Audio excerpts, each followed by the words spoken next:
உலகம் எங்கிலும் நான் பார்த்த வரைக்கும் நான் நல்லா சொல்றேன். இன்னைக்கு இருக்கக்கூடிய சூழ்நிலையில நான் ஒரு இந்தியன்னா நீங்க தைரியமா காலர தூக்கி விட்டுட்டு சுத்தலாம். காரணம் என்ன அப்படின்னா, மோடிஜியோட பவர். இப்ப எனக்கு என்னோட ஃப்ரெண்டோட லைஃப்ல குளோஸ் ஃப்ரெண்ட் ஒருத்தர் மலேசியால இருக்காரு. முக்கியமான ஒரு பெரிய ஒரு பில்லியனர், ஒரு விஐபி. அவருடைய தம்பி வந்து சவுத் ஆப்பிரிக்கால ஒரு முக்கியமான இடத்துல ஏதோ ஒரு நக்சல் இருக்கக்கூடிய இடத்துல வந்து போய் மாட்டிக்கிட்டார். ஏதோ ஒரு டீல் சைன் பண்றதுக்காக போயிருக்கிறாரு. ஒரு இம்போர்ட் எக்ஸ்போர்ட்லாம் கொஞ்சம் பண்ணக்கூடிய அந்த மாதிரியான ஒரு பிசினஸ் பண்றாரு. அப்ப வந்து பிளாக் பண்ணிட்டாங்க. அப்புறம் சுட்டுருப்பாங்க அவங்கள. அந்த அந்த மாதிரியான ஏரியா. அவர் ஒரே வேர்ட் தான் சொன்னாரு. ஐ எம் இந்தியன் அப்படின்னு.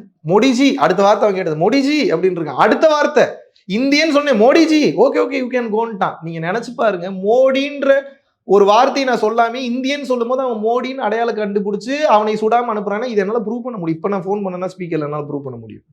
சோ நான் என்ன சொல்ல வரேன்னா, இந்தியாவினுடைய வலிமை, இந்தியாவினுடைய ஆதிக்கம் உலக அரங்கில் உயர்ந்து நிற்கிறது. இதை நான் கண்ணால் பார்த்தவன்.